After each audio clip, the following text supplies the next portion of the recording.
The radical, fundamental principles of freedom, rational self-interest, and individual rights. This is the Yaron Brook Show.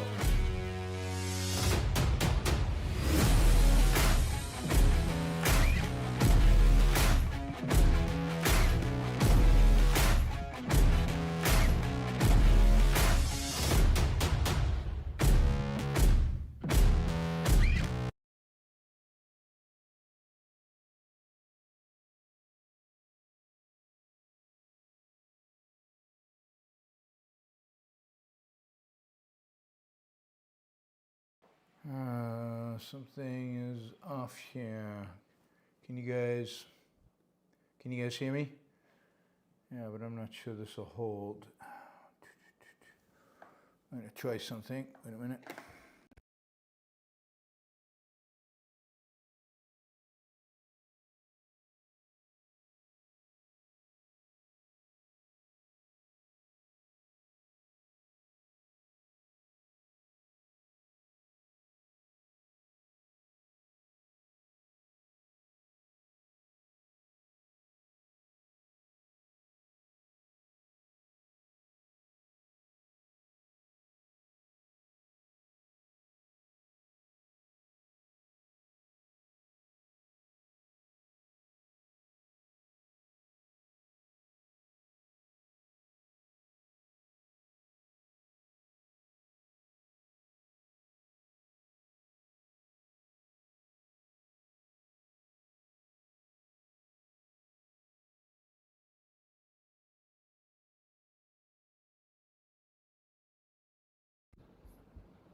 One, two, three. All right, 1, 2, 3. All right.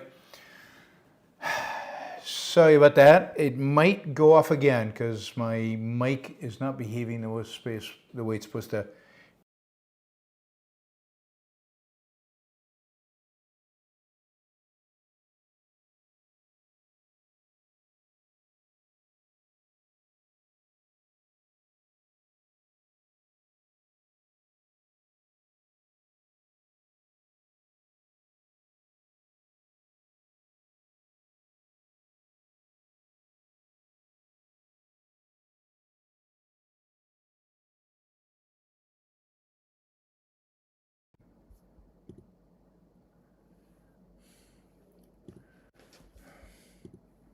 All right, we're just going to use this mic. It's not very good, but it will have to do. All right, can you guys hear me in there? All right, we'll just have to use this mic. It's not a great mic, but it'll have to do. Let me know what you're saying. All right, not sure why the setup that has worked every single time I've used it. Every single time I've used it in the past. I'm not sure why it's suddenly not working. So volume is good. All right. Okay, cool. All right, that took me out of it a little bit. Let's get back into the show. All right, welcome to Yaron Brook Show. I am here in Italy. Actually in Florence today. I was in Naples for a week. Is the picture straight? I don't know, for some reason. Yeah, I think it looks okay. All right. I'm trying to get this just right. I will, starting Monday, I will have it looks crooked to me. It looks like the whole scene is kind of crooked. But, I don't know. Anyway, next week, starting Monday, I will have an office, set up a wired internet connection, and I will have tested out all the equipment. Right now, I'm in my Airbnb doing this, and it's, as you can tell, a little challenging to get it all set up and make sure it is working. For some reason, my mics are not working right, and my camera looks off. It completely looks like it's crooked, but that could be just me. All right. not crooked, you're saying. You're saying it looks good. All right, fine. So be it. Anyway, we have AC on demand. So the situation in AC in Florence is interesting. I don't know if this is true of all of Italy. I don't think it is. I think it's kind of a municipal thing. We will have electricity until about the middle of September. We will have AC. We will have AC until about the middle of September. At some point, AC gets turned off. Heat wave, no heat wave, whatever. No AC after some point, and that is a municipal thing in Florence. This is what makes Europe relative to the United States significantly poorer. It's things like that, right? I mean, who would even consider in an American city to turn off the AC or to turn off the heat in any particular time? It's completely nutty European, in particular Florence. And look, Italy is not a cold climate, so it's it is what it is. Anyway, Naples was interesting, an interesting city. It's a pretty rough city. It's a dirty city. It's filled with graffiti. Everywhere is graffiti. But it also was more pleasant than I expected it to be in many respects. I didn't really see. I really didn't see a lot of. I don't know. It felt safe. Most of the places felt safe. There were a lot of people. It didn't seem like there were a lot of tourists from outside of Italy, but there were a lot of Italians there and a lot of tourists, a lot of people walking around.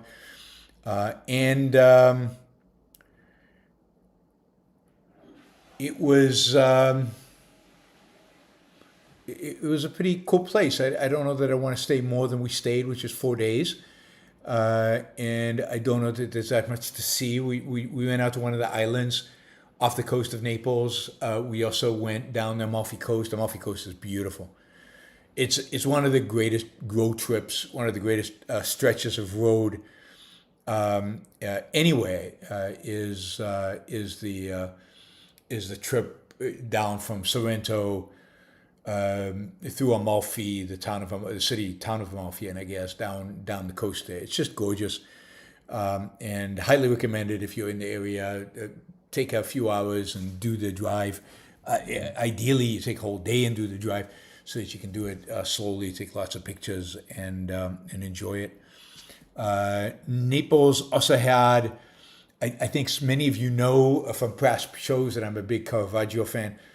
And Naples has 4 Caravaggios on display. I think 3 permanent display. One was in the museum, but it belongs to a private collector. And Caravaggio continues to amaze, and it's clear why he's considered one of the great painters of all time. He is truly stunning. The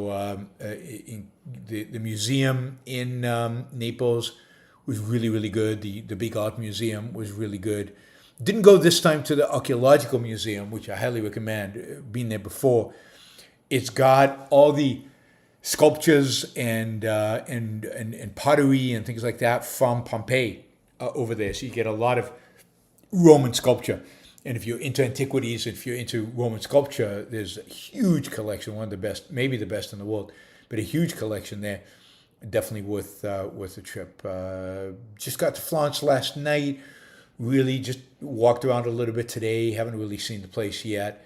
But we'll combine. It's going to be interesting trying to combine sightseeing at a very mellow pace because we're going to be here 3.5 weeks. And just living and working and doing these shows every night and figuring out when to eat juggling all the things that one needs to juggle when one is in a new city.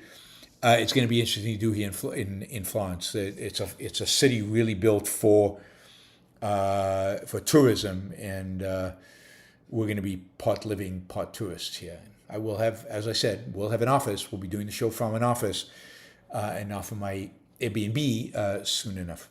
All right, let's jump into the news. We've got a few stories to catch up.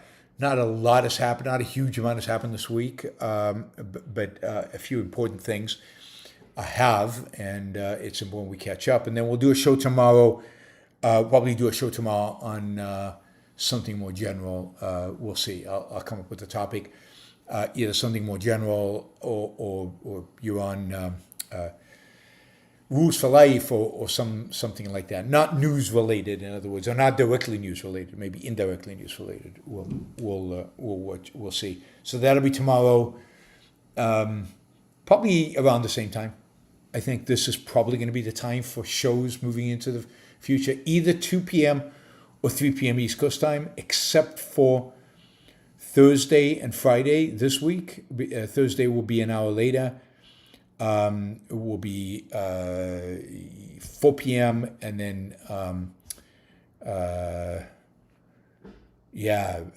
what do you call it? On Friday, might be even 5 or 6 p.m. So we'll see. So definitely going to be shows later on Thursday and Friday. But generally, I'm going to try to do shows at 9 p.m. Eastern time. I think this is a good time. Maybe, 9 p.m.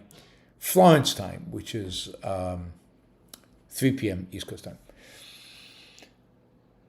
All right, let's jump in. So the Supreme Court ruled, not the Supreme Court, scrap that. The appellate court, the federal court, ruled by a vote of 7-4 recently on the case brought against the Trump administration, claiming that the tariffs, or not all the tariffs, but the tariffs that are based on the IEEPA, his emergency declaration, and the emergency that he declared, that those tariffs are unconstitutional, or in other words, that he is not authorized by law to unilaterally impose tariffs. We've talked about this many times. We had Larry Salzman, who is part of the Pacific Legal Foundation, which also filed a lawsuit with regard to the IEEPA. There's another lawsuit that's going to a different appellate court, also on this issue.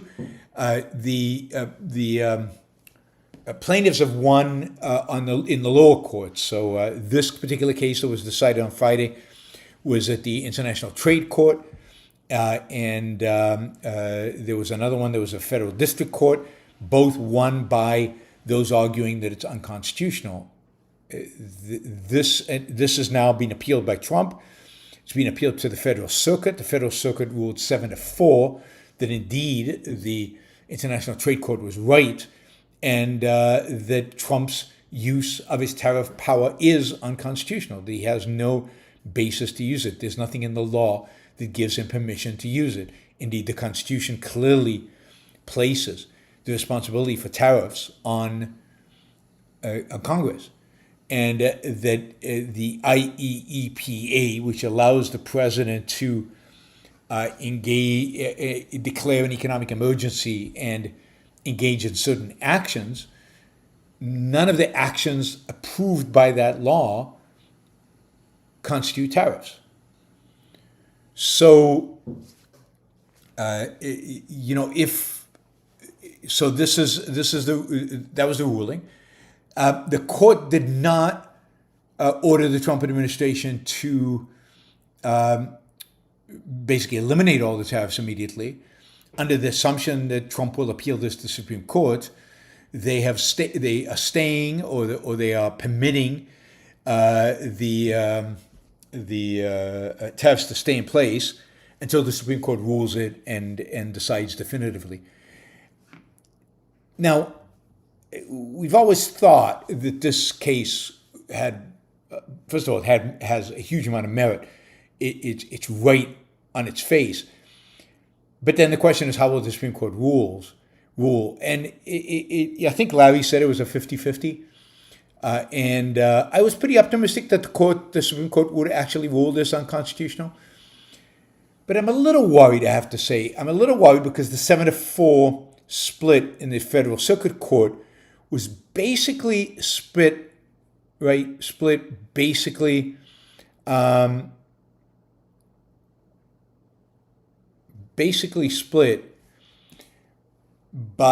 partisan lines. So the 7 judges that were appointed by Democratic presidents voted this was unconstitutional. The 4 judges appointed by Republicans voted this was constitutional.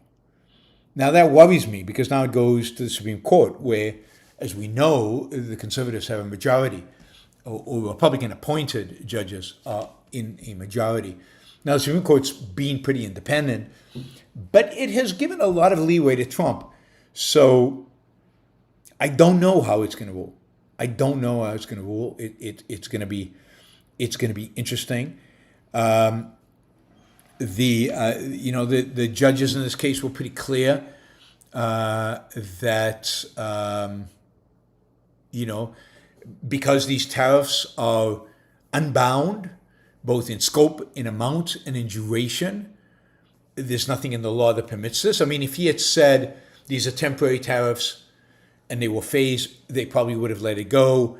But given that they are unbound and that there's no limit to how much you can do, if reading from the court, it says these tariffs apply to nearly all articles imported into the United States, and in the case of reciprocal tariffs, apply to almost all countries, impose high rates which are ever changing and exceed those set in the U.S. tariff system, and are not limited in duration. And on that basis, and on the basis that the law does not permit anything like this, they ruled it unconstitutional. Now, I don't know how the Supreme Court's going to rule on this. It's very tricky for them. The Trump administration is,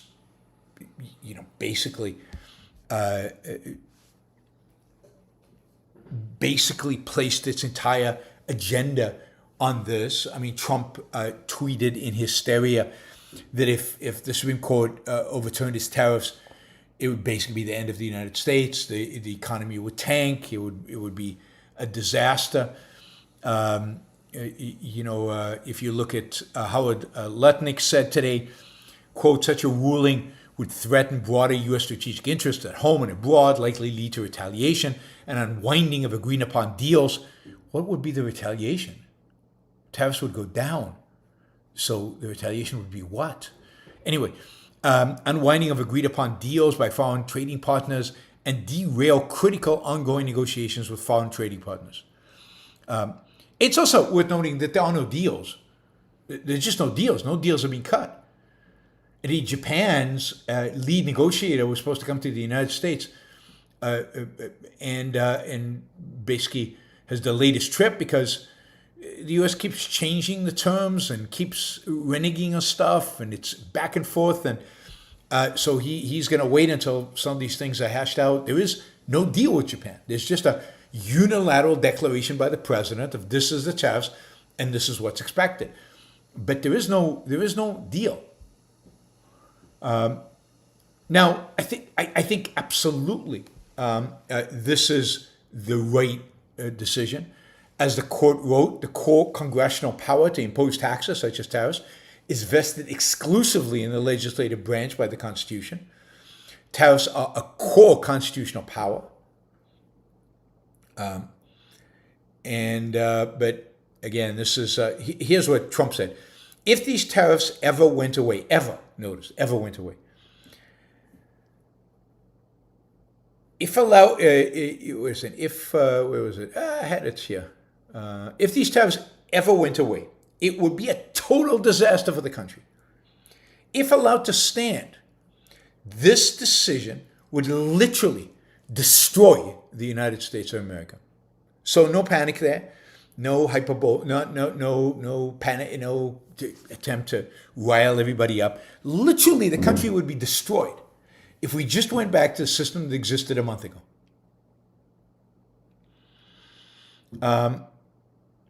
Anyway, this is going to the Supreme Court. I'm pretty sure they'll take it. I have no idea how they're going to rule. I have no idea. You would think that somebody like Gorsuch is sensitive to separation of powers, very sensitive, the sole basis of being against all the regulations in the kind of by regulatory agencies. You think that somebody like Gorsuch would rule that this was unconstitutional? But given how much emphasis Trump is putting on these, how much weight he's putting on them, is how much influence is Trump going to have on these judges in terms of how they rule? I don't know, but it's going to land up being one of the most important decisions the Supreme Court has ruled in, certainly since they overturned Roe. In economic freedom, one of the most important, well, in terms of separation of powers, one of the most important in a very long time. If Trump can get away with this, with these tariffs, first of all, it emboldened him to just declare an emergency whenever he doesn't agree with Congress and just do whatever the hell he wants. We are heading towards, already in a number of different fronts, we're heading towards an imperial presidency, a president that doesn't care about Congress. And Congress, in many respects, has taken itself out of the equation. Remember, Congress could pass a law tomorrow eliminating these tariffs, but it won't. So Congress has made itself irrelevant. And the only thing preventing Trump from just doing whatever the hell he wants, literally whatever the hell he wants, are the courts. And it looks like many of the district courts and the appellate courts are willing to take a stand against Trump. We still haven't seen the Supreme Court really be willing to take a stand against Trump. And it'll be a real decisive factor in terms of the future of this country, really. I mean, not to be too dramatic about it, but if this presidency has already changed the balance of power between the president and Congress and the courts and everything else dramatically in favor of the president. It's already an executive that's more active than any executive probably ever. FDR ultimately was reined in. This is probably more than FDR even. And so it's going to be interesting to see if he can be reined in. And this doesn't just mean if Trump can be reined in. It really means, can the president be reeled in as a president? Can the executive be reeled in? Or are we destined to one despotic president after another doing whatever the hell they want, basically, right? Using the power that they have and the power that Congress refuses to take back to impose their will. I mean, there are going to be a number of interesting court cases. We're going to get to one in a minute about the Federal Reserve, but we've got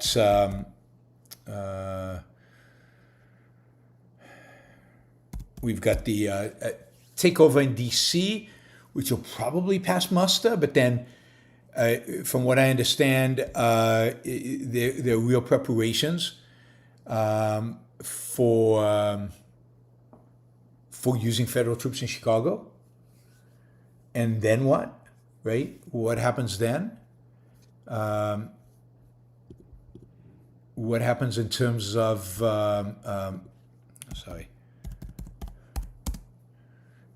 executive power in terms of just deploying troops whenever they want to whatever places they want. So anyway, it's going to be interesting.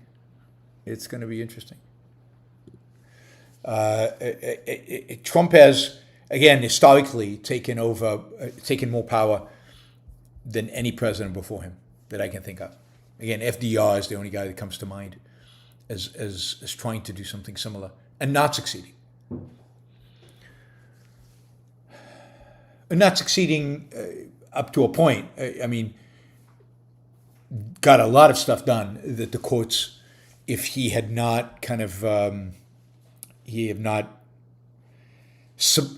caused them to submit to his will, they would have blocked. So a lot of stuff happened under FDR that would have been blocked, and that expanded again executive power dramatically, and we're still suffering from that. We're still suffering from the remnants of FDR.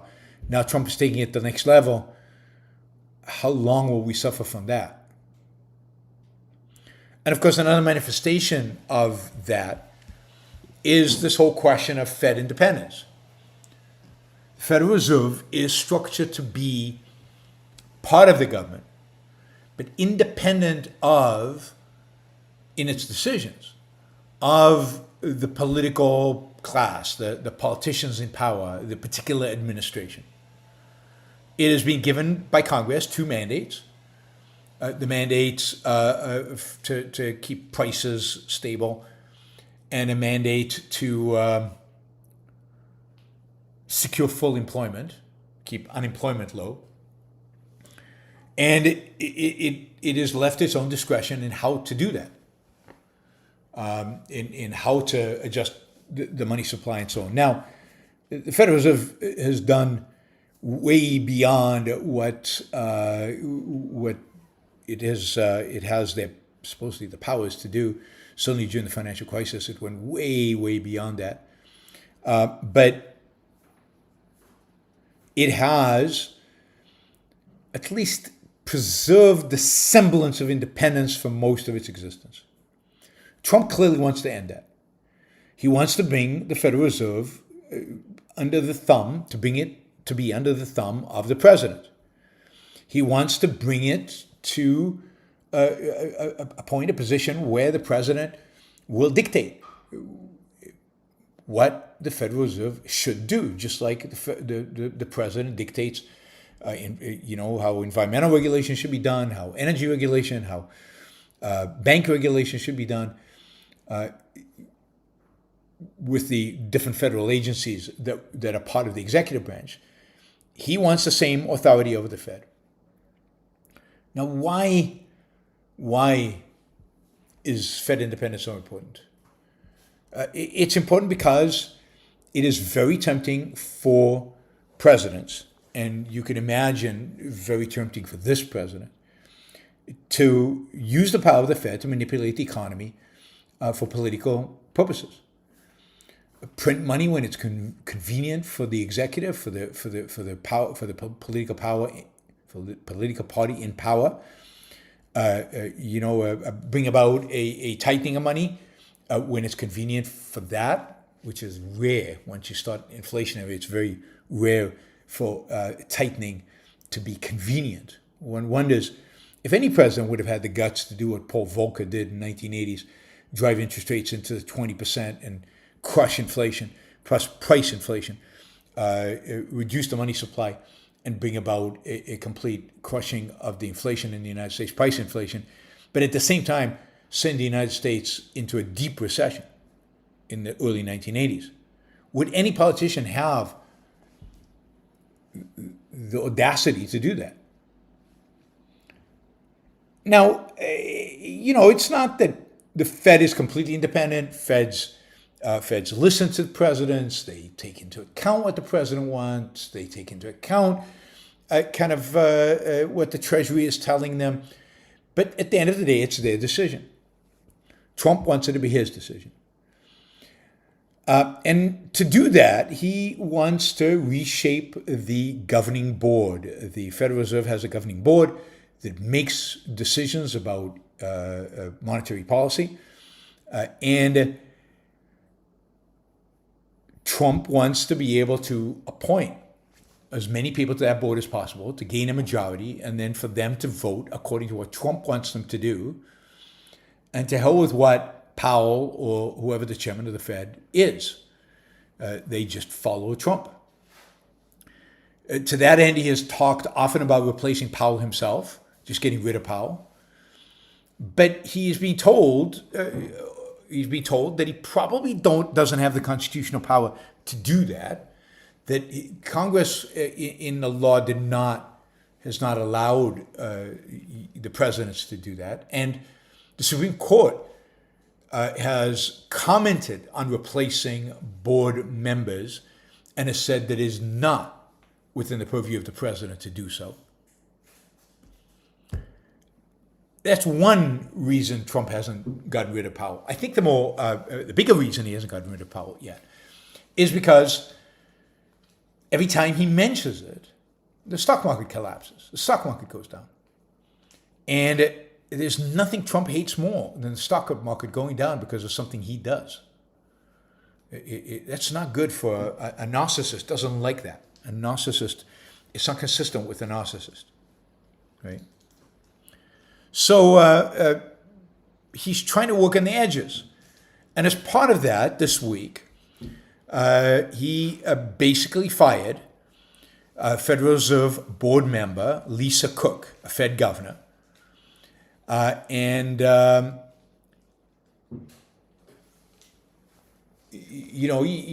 fired her. Now the claim is that she has broken the law, that she, in a mortgage application, lied in the application about whether this was a primary residence or not. Again, this hasn't been proved. This is just being alleged. It's in front of a court, I guess. But because of that, Trump basically fired her. I mean, let me just say, this is pretty rich from a guy who a court of law has found regularly lied on his mortgage applications with regard to the value of his assets, the value of the real estate he was getting a mortgage on. So it's really rich to get Trump, who again, a court of law found him guilty of inflating the values he was placing on his mortgage applications, using a mortgage application claim as reason to fire her. Now, she has not been found guilty. Note, in America, at least until now, you are innocent until proven guilty. She is not guilty of any crime yet.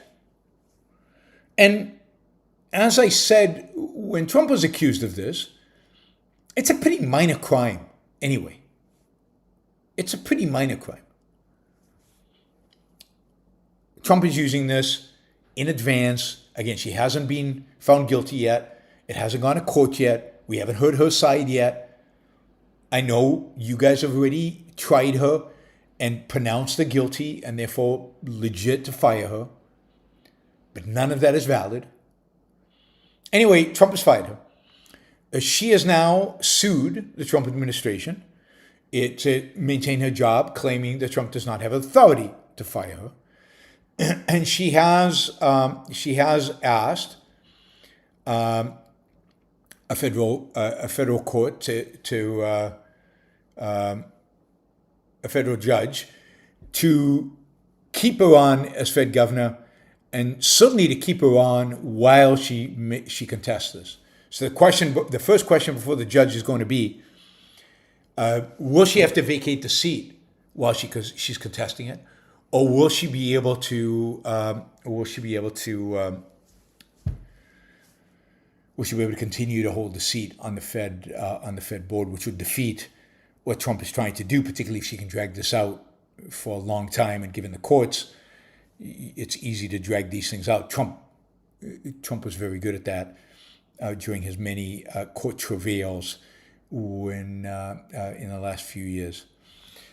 So it's gonna be interesting to see how, again, the courts rule here. Lawyers of the Justice Department argued that federal law generally affords Trump great deference to determine the circumstances that would allow him to oust a Fed governor for cause, a term generally understood to mean professional neglect or wrongdoing. And the question here is, of course, has she done anything involving wrongdoing? Has anything been proven? And that is what it's going to hinge. Is it enough that they are suspicious of it? Now, I think in this case, they're probably going to go with Trump.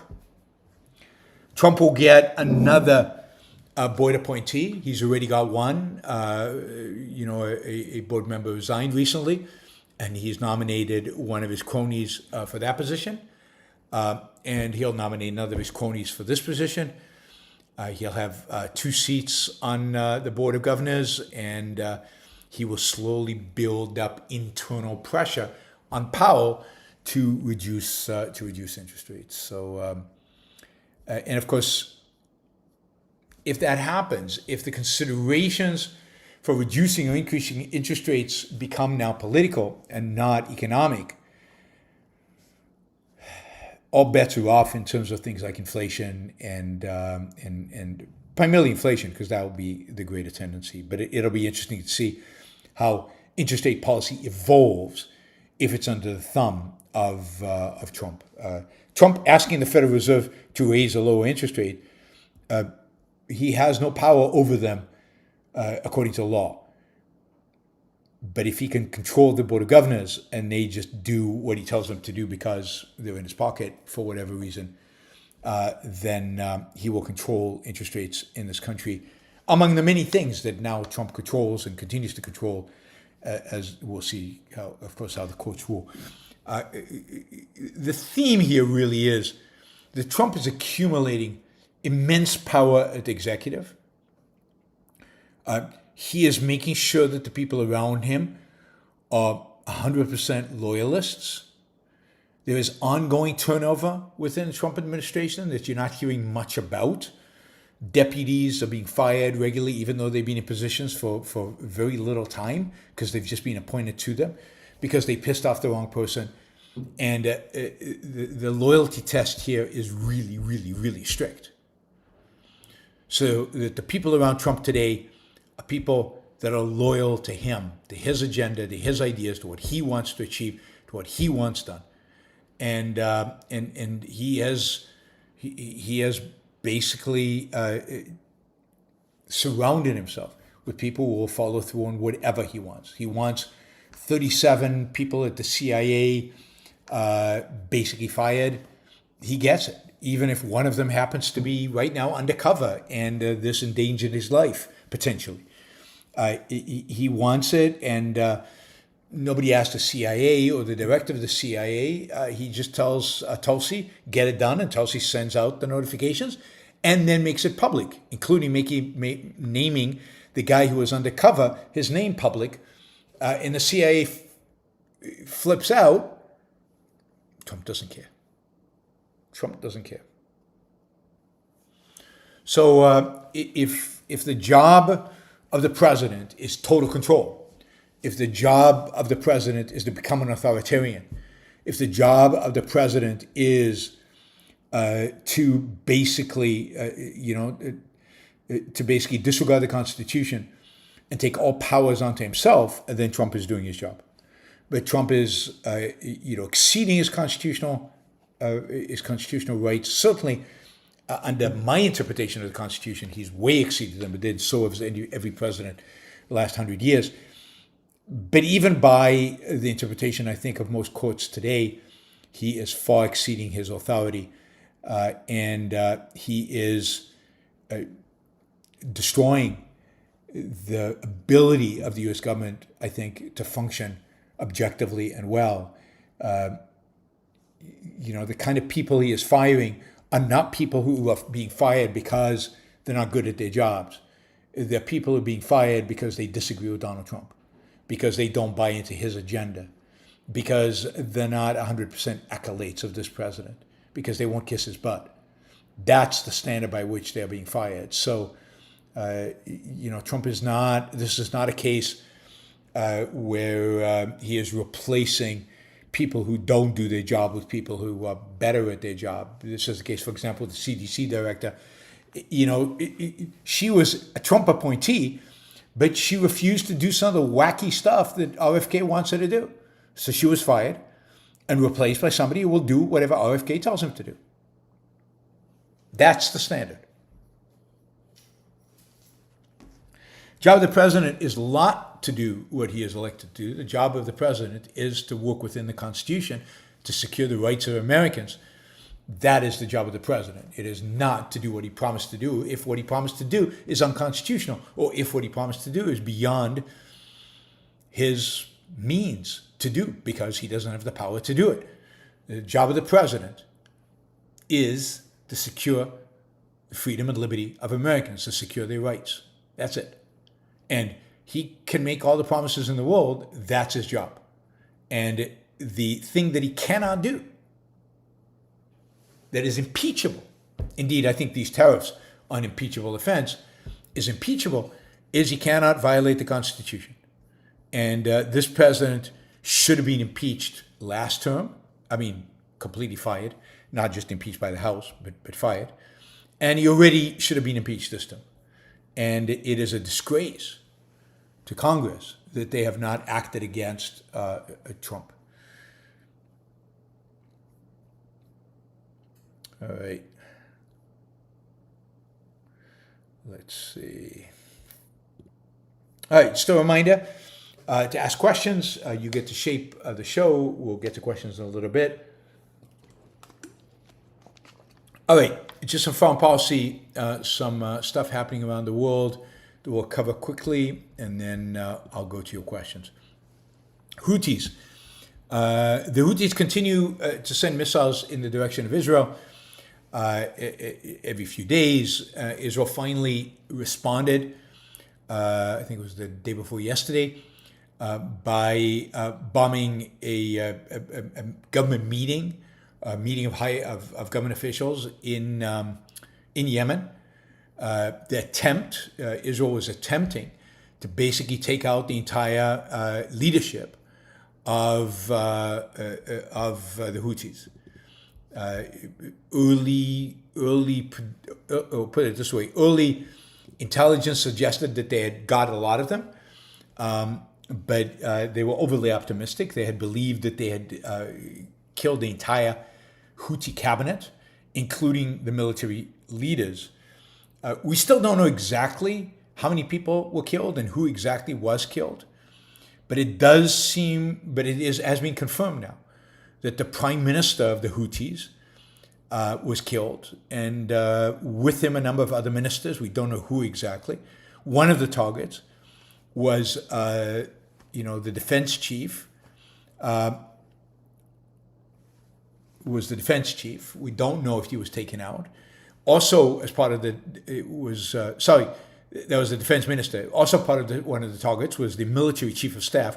He was probably not taken out, so he probably had not arrived in the meeting yet, as he was en route to the meeting and didn't arrive yet, so they still haven't taken him out. And he has, of course, threatened to retaliate. So Israel continues to fight the Houthis, who continue to block the Red Sea and to prevent shipping from going, or a lot of shipping from going through the Suez Canal. The Americans continue to do nothing about this, even though arguably it is the American Navy that has taken on the responsibility of securing the sea lanes of the world. Trump cut a deal with the Houthis, and he is fulfilling his side of the deal, which is leaving them alone. The Israelis are trying to decapitate them as much as they can. And again, there is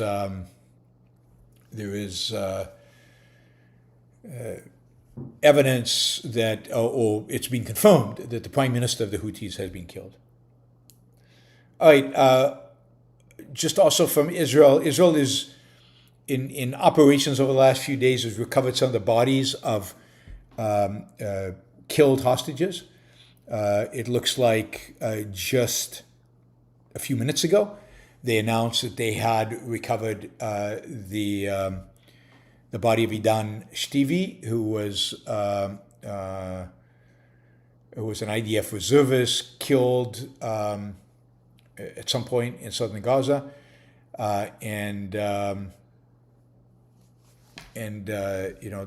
they've also got the body was held.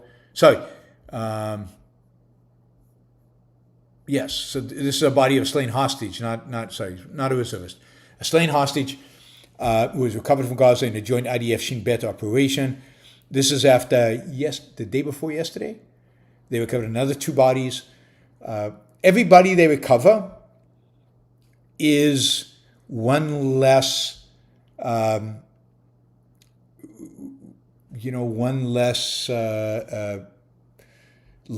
piece of leverage that the Hamas have over Israel. Israel uses the bodies of these fallen Israelis, these not fallen, murdered Israelis, to try to get as much out of Israel as possible in the negotiations. So the more of these they can get, the better, and it would be even better, of course, if they could find them and rescue them alive. At the same time, Palestinians, Gazans, are being forced to evacuate parts of Gaza City, parts of northern Gaza. As Israel prepares to go into those regions, they are demanding the evacuation of the Gazans into so-called humanitarian zones, tent cities, where so as to free up kind of the built-up areas so that Israel can operate in them freely and take them over. All right. Relating to both the Houthis and Hamas, Iran, of course, Israel and the United States have to a large extent, crippled the nuclear capabilities or the capability of Iran to build nuclear weapons. But it could restart those programs. It's not that hard to restart. In the meantime, Iran, if you remember, after the attacks of the Israelis and the Americans, withdrew from the international monitoring agreement over their nuclear facilities and over their nuclear program. And as a response to that, to their withdrawal, European countries today basically have moved to reimpose sanctions on Iran for the nuclear work. So as of today, the sanctions on Iran are basically U.S. sanctions. U.S. is the only country sanctioning Iran. Now, because U.S. is such a big deal, that is a big deal for Iran. But Iran has been allowed, to a large extent, to trade with the UK and Germany and France. Today, those three countries have moved to reimpose all the international sanctions on Iran that had been lifted under the 2015 nuclear deal. This, they believe, is going to be harsh enough and difficult enough for the Iranians that they are likely to come back into the nuclear deal or to resume negotiations around a new deal with the Trump administration. So it'll be interesting. They're trying to corner Iran. Iran is obviously in a very weak position, very weak position. But so within a 30-day period, they just triggered the 30-day period, after which Iran would face all the international United Nations-backed economic, banking, weapons, trade sanctions that have pummeled its economy in the past and would do so again. So that is on the Iranian front. And finally, there continues to swirl rumors about why it is that the United States is deploying significant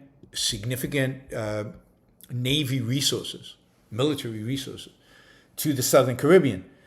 And there's growing suspicion that the intent of the Trump administration is to engage with Venezuela, militarily, to take Maduro out, which they will use the issue of drugs as an excuse. Maduro, after all, is one of the largest drug exporters in the world and has deals with all the cartels. So there's a real buildup of Navy assets and Marine assets in the Southern Caribbean, not far from Venezuela. So a president who swore no new wars, no military engagements, might be building up for a new war in of all places, Venezuela. Now, Maduro's a thug. He's evil. He's bad. He's not a threat to the United States. He's not an enemy of the United States in that sense. And going to war with Maduro makes no sense.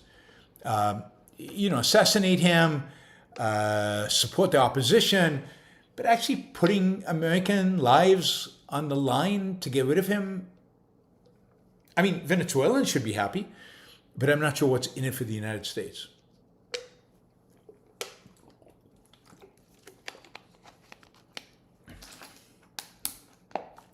So, we'll keep watching. Supposedly there's another Navy asset in the Panama Canal right now on the way to join the others off the Venezuela coast. And it's worth watching and seeing whether this president will launch us into a war with Venezuela, an attack on Venezuela. Again, good riddance if they can get rid of that dictator. This is not out of a sense of Venezuela have any rights. It's out of a sense of, for what are we placing the lives lives of American soldiers at risk? What's the purpose exactly? Maybe it's part of the drug war. That's how they'll pitch it. All right. That is the news for Saturday, August 30th. As I said earlier, starting Monday, I will be in a nice office, in a much more office-like environment, much more comfortable environment, and we'll be back to doing daily, regular shows. All right, let's see. We got a few stickers. Jonathan, thank you. Rafael, are you back in Portugal after South Korea? Hopefully it was a good trip. Hey, Rafael, thank you. Greg, thank you. Catherine, thank you. Mary Aline, thank you. Ryan, these are all stickers. We can still use a few more.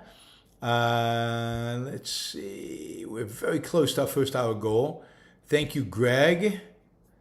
And I think that might have gotten it. Whoops. There's Gail. And there's another Jonathan.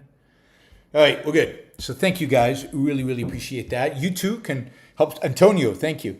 You too can help support the show and get us closer to our fundraising goals by just clicking the $ underneath there and doing either sticker or asking a question. Questions are great, particularly $20 or more. Questions get us to our goal, but and also you get to shape the show because I talk about whatever you want me to talk about. You get to dictate the topic by asking a question about it. And let me also add that if you'd like to support the show on a monthly basis, you can do so at patreon.com, or PayPal. Patreon, I think, is a little easier to use. Patreon.com, and just put Yaron Brook Show, and you can support the show. You can support the show actively there. That'll be on a monthly basis, which gives me, the show, visibility into kind of income as over time, which is incredibly useful. Thank you to you guys. All right, Antonio, thank you. Hector, thank you for the stickers. Really appreciate it. All right, Michael. Michael says, Jordan Peterson said, quote, "You are not mature until someone else matters more than you." Unquote. Obviously, taking care of a child or having to take care of a sick loved one does mature you. But can this sentiment be framed in egoistic terms? Well, I'm not sure what sentiment you're talking about, but I don't think it's true. I just don't understand. What do you mean by mature? What does mature in this context mean? Does it mean focused and serious about life? Does it mean? I don't know. I don't know in this context what it means, right? If mature means being rational, being thoughtful, being focused, being future oriented, I think a big part of maturity is not being able to delay gratification. A big part of maturity is being able to delay gratification. That is, being able to look at the ice cream and say, no, I know it's going to taste great, but I'm not going to have any ice cream now because I'm trying to lose weight, because the sugar's not good for me, because of whatever the reason is, or I'll have one a week or one a month or whatever, and I'll delay the gratification. That, I think, is maturity. And that doesn't require taking care of somebody else. Now, it is true that if you're not mature, if you are not a long-term thinker, if you can't delay gratification, if you're not overly rational, and suddenly you have to take care of a child. That kind of forces your hand, at least in that particular realm. But we all know parents are not very mature and who do a lousy job as a consequence. So for Peterson, it's all about the other, and it's all about his definition of sacrifice. By the way, delayed gratification, according to Peterson, not eating the ice cream because I don't want to get diabetes. In Jordan Peterson's vocabulary, that's a sacrifice. Now, that is a package deal and incredibly confusing and unhelpful, but that's how Jordan Peterson thinks about it. But so he associates maturity with sacrifice. I don't. First of all, I know parents who are not mature, and taking care of another human being. How about taking care of yourself? Maybe the real sign of maturity. The real sign of maturity is taking care of yourself. A real sign of maturity is having a coherent and consistent hierarchy of values, of knowing what you want and what's important to you and what's more important to you and what's less important to you, and being oriented and fixated on that. That, to me, is maturity. So I think Jordan is wrong. I don't think anybody can convince him. I think he's beyond convincing, partially just because of age, but partially because a lot of the cognitive structure that he's created is dependent on these bad definitions, which he's not willing to consider. Peter Thiel pushed him on the issue of sacrifice, and he wouldn't budge. Now, I don't think Peter Thiel did a particularly good job with the pushing on Peterson, but I just don't think he's going to budge on this. But no, maturity is about learning to take care of yourself, learning to create a hierarchy of values, learning to think long term, learning to take into consideration you over time, not just you in the moment.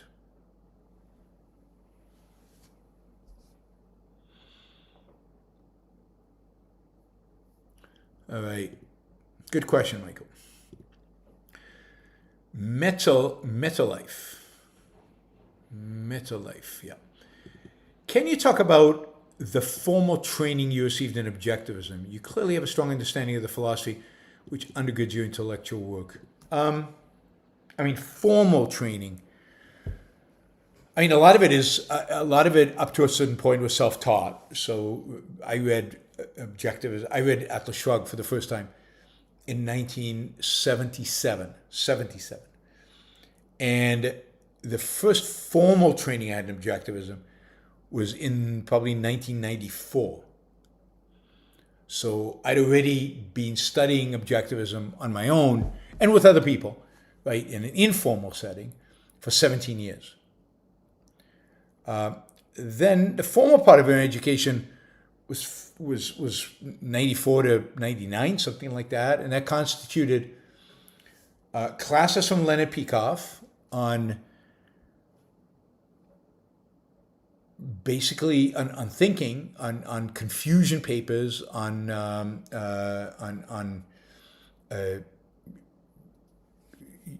figuring out, trying to analyze your own knowledge of objectivism and where you're confused and why you're confused, and diagnosing that. Also on communication, we had a teaching seminar with Leonard Peikoff. And then, what else? Formal education. I had a writing seminar with Peter Schwartz, and I took a multi-year, I can't remember how many years, with Harry Binswanger on OPA, where we basically read the entire book very, very, very, very slowly, and analyzed. He analyzed for us every point throughout. So yes, so we've Leonard Peikoff, Harry Binswanger, Peter Schwartz in my formal education. But of course, I've studied all of Leonard Peikoff's courses, taken a lot of the courses, taken some of them live, taken some of them by tape, by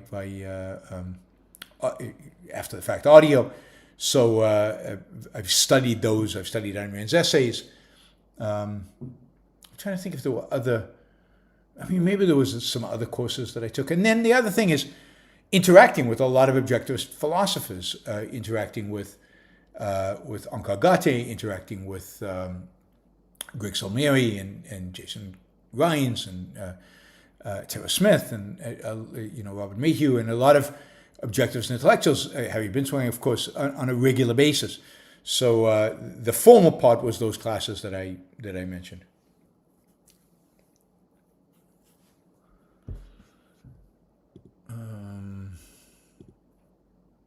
Mary Eileen says, why can't congressional Republicans see where we are headed with Trump?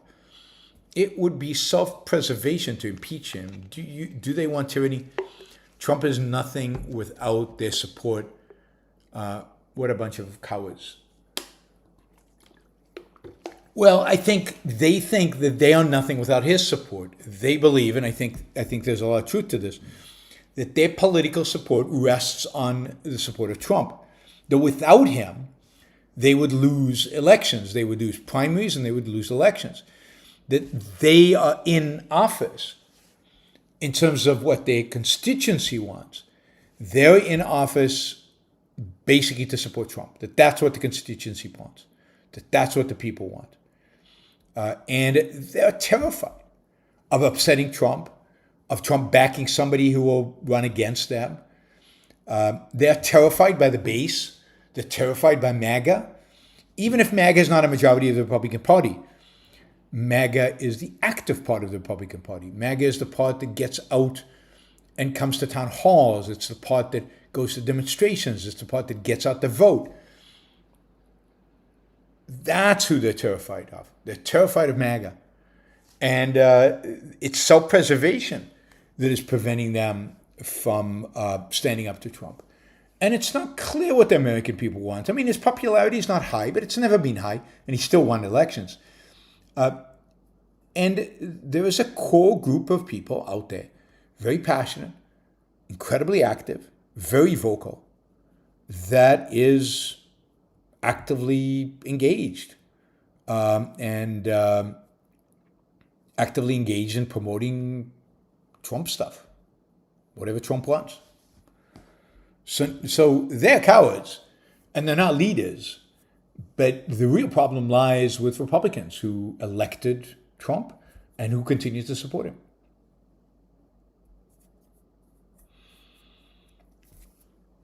All right. Crypto fanatic.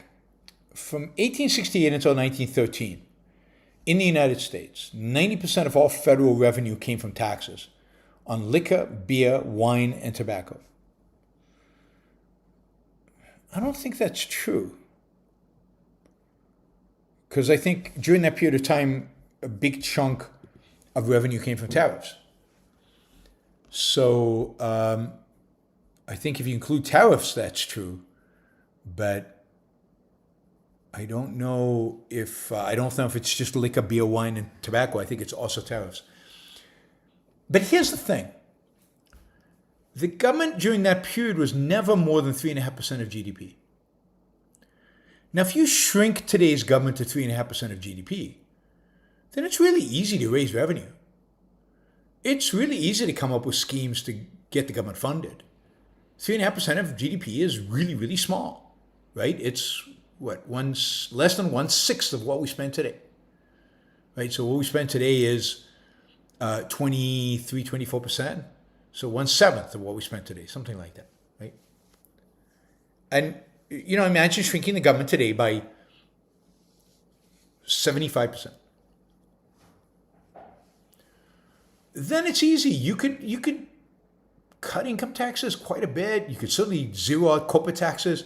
You could reduce the payroll tax. You could do a lot of things, right? You'd eliminate the payroll tax because cutting government spending by 75% means you've eliminated Social Security and Medicare. The problem today is not taxes. The problem today is spending. If you spend 24% of GDP, it's difficult to raise that much money without very high marginal income tax rates on the middle class, because that's where most of the money is. And that's what they won't do. They won't raise the taxes. And that's why we keep running deficits, because we spend and then we don't raise the taxes to meet them. Tariffs are not going to help much. They're not going to help at all. If you take into account the extent to which they'll cause the economy to slow, they'll actually make things worse revenue-wise. And you can tax liquor, beer, wine, and tobacco all day long, and you're not going to make enough money to make up for the funding, to make up for the spending. Just can't happen.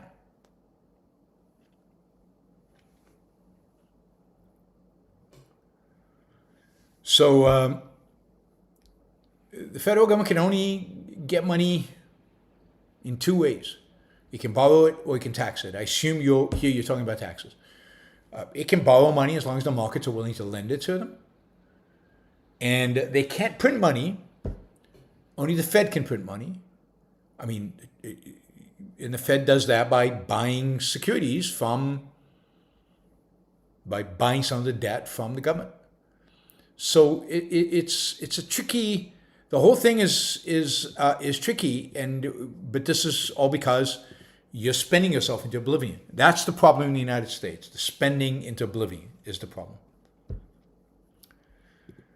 Christos, Congress, in my view, is largely to blame for bringing us closer to authoritarianism. It takes them for ages to pass crazy laws, and all they do is talk. Trump gives the illusion of being pro-action thoughts. Well, yeah, I think that's right, but Trump is the one that is grabbing the opportunity and making the most of it. So Congress has been pretty pathetic for a long, long time. Trump is now taking full advantage of the pathetic nature of Congress. And so I would blame it on the people who voted for Trump, knowing he was an authoritarian, and on Congress for not standing up to him. They should have fired him. They should have kicked him out last time, when 2016 to 2020, and they should be impeaching him now. But in neither cases do they have the courage to do it. Or they could just pass laws, or you could pass laws that would overturn his agenda items. And Congress could do that. And they could refuse to nominate to approve people like RFK and Pete Hegseth. They could refuse to accept his nominations. But they're not. They passed them all. Even RFK. So they've asked for it. All of you voted for him. And then Congress for enabling him. Yeah, he is, no question. He is, every day there's an executive order. He is acting. I don't see how that's a virtue, but he's acting. Michael, has the Supreme Court abdicated its responsibility of safeguarding our republic? I mean, I don't know. Not yet. It might, but it hasn't yet. It's still got opportunities to continue to safeguard the republic. Of course, in many respects, it abandoned the Constitution 100 plus years ago. So in that sense, if you mean that, then yes. But I think it's still kept us in pretty good shape since then. And yes, I wouldn't say it's abdicated its responsibility yet. Let's talk in a few years. Michael, is major crime down in blue cities because DAs are bumping felonies down to misdemeanors? No. Again, the best evidence for this is what I keep saying, and that is murder rates. Nobody's bumping murder down to misdemeanors. And murder rates in the United States are way down from the spike in 2020 to 2022, and way down from the spikes back in the 1990s. Murder rates are down. Murders, you can count the bodies. It's not what DAs do. They're not fudging the numbers. These are real numbers that can be checked and verified and are checked and verified. And newspapers do this. So murder is down across the board. Now, if murder is down, it's likely, because crimes usually are, particularly violent crimes, are correlated, that the rest of the crimes are down as well. So I don't think it's an issue of DAs. Michael, is Trump successfully making dictatorship more palatable to the American public? Yes. Yeah, I mean, it's palatable to some people on this chat, right? It's palatable to people who think themselves objectivists. So you can just imagine that it's palatable to many people out there in the American public, and Trump is actively doing that. He's actively preparing the ground, making it fertile for them. I'm not in Japan. I'm in Florence, Italy, in an Airbnb. I will be in an office starting on Monday. So we'll have an office environment rather than this. Michael, if Blake Scholl is super successful with Boom, maybe he could run for president in 10, 15 years. I think he would do quite well. I hope you're right. I have no idea how to assess his chances. It's particularly in a few years. It's hard to tell what the American political system will look like in a few years. Michael, is AI performing so well due to anything Trump is doing, or is it purely coincidental and he's just riding the wave? Will Trump be bad for AI's development or deregulate to help expand it? No, AI has no relationship to Trump at this point. It's the breakthroughs were all done under Biden, but it had nothing to do with Biden. The one good thing Trump is doing is he's now regulating it. Now, there are some who would argue that there are certain dangers embedded in AI that should be regulated. The government should have concerns about it, and I worry about that because there are things that the government has a responsibility to do with regard to AI, and I don't think the Trump administration is mature enough. How about that? Mature enough to do what is necessary in terms of national security. Most of it's national security issues, but the good part is that it's not going to regulate AI as much as the Biden administration would have, and in that sense, it would allow it to grow faster in the future. But the success it's had so far has nothing to do with Trump.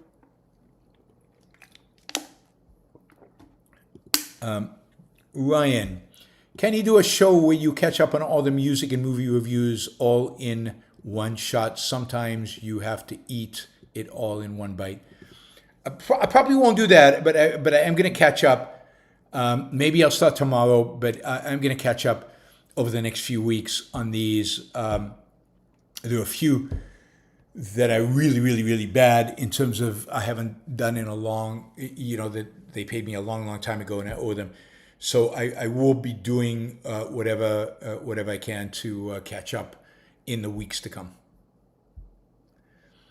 Roland, enjoy Florence. I envy you, or jealous as you prefer to say. Yeah, jealous is better. Thank you, Roland. I will.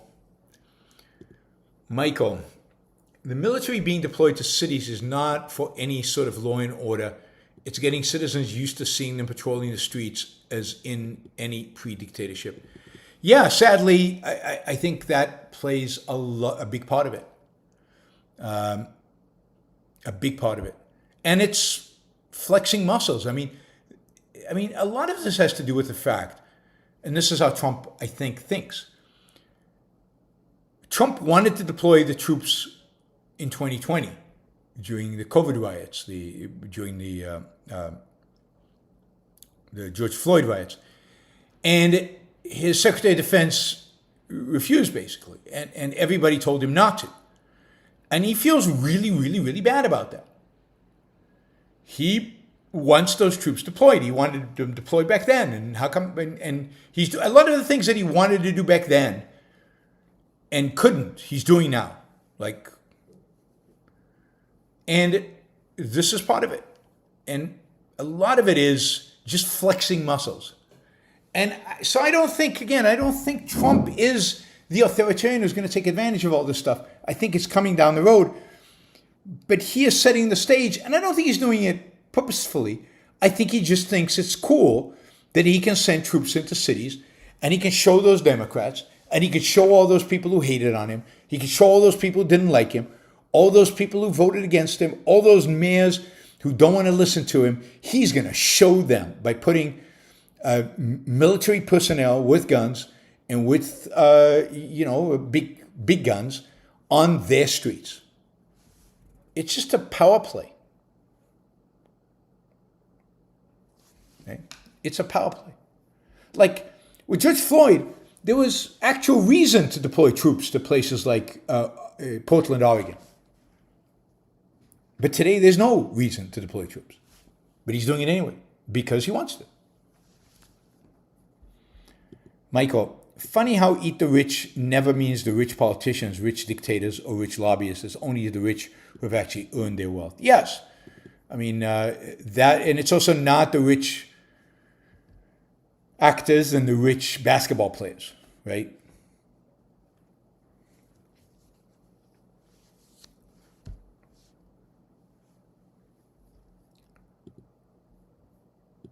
Michael, is the CEO of Intel a coward for partnering with Trump? Well, he's a coward. He's a cronyist. He's a what do you call it? An Alan Boyle. He's a CEO, and Intel sadly has a long history of this, because Intel, even in the 1980s, even in its heyday, sought government help when it faced competition from Japan. So Intel has been a crybaby to the government from the early 1980s. It's terrible. So I don't know if it's just cowardice. I think it's also a certain attitude they have built into Intel. Right. And I think Intel will it's going to do okay because now it gives government protection. But this is terrible long-term for Intel. It's terrible long-term for American business. It's really disgusting that he agreed to do this. But again, I wouldn't be surprised if he might have even suggested it. Again, Intel has been kind of hand in hand with the government since the 1980s, or at least trying to. Michael, breaking news. Trump vows to nationalize as many private companies as it takes to defeat socialism. That's a good one. I like that. And they did say, Lutwig and others said, Intel's just the first one. They're going to take equity stakes in other companies as well. But that's good. I like that. Trump vows to nationalize as many private companies as it takes to defeat socialism. That's good. Michael, thoughts on Kevin O'Leary? He is extremely optimistic about the U.S. economy despite Trump.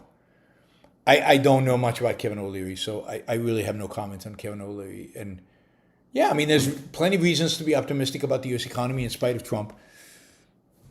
There's also reason to be cautious. Emil, I am delighted to see you again, Dr. Brook. Excellent live stream so far. Hopefully the wayward Trump and company will see the fault of their ways. Yeah, that is not going to happen, sadly. Maybe they'll be stopped, but they're not going to stop themselves. Michael. Dr. Mike Israetel often talks about how he absolutely loves Big Pharma. Something hopefully you can discuss on his channel.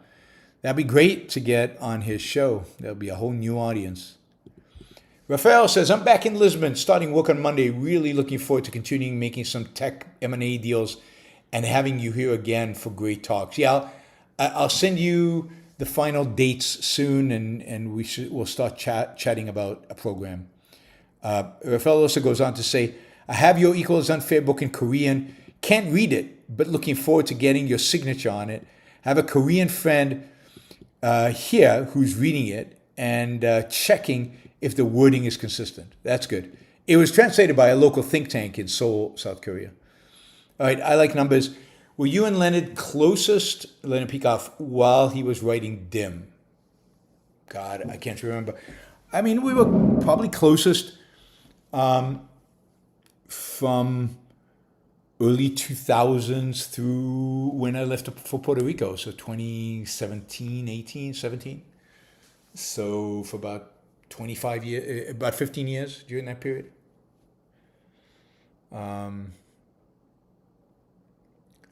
Leonard Peikoff, not, I don't know who misread that. So that covers the period he was writing them. Yes. All right, guys, that is it. Thank you.